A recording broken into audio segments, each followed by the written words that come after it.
أعوذ بالله من الشيطان الرجيم. بسم الله الرحمن الرحيم. ألم تر كيف فعل ربك بأصحاب الفيل؟ ألم يجعل كيدهم في تضليل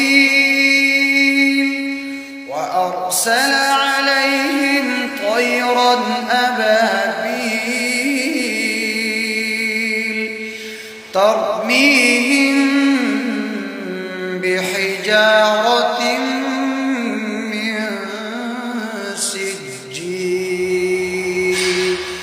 فجعلهم كعصف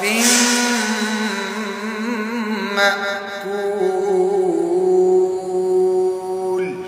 صدق الله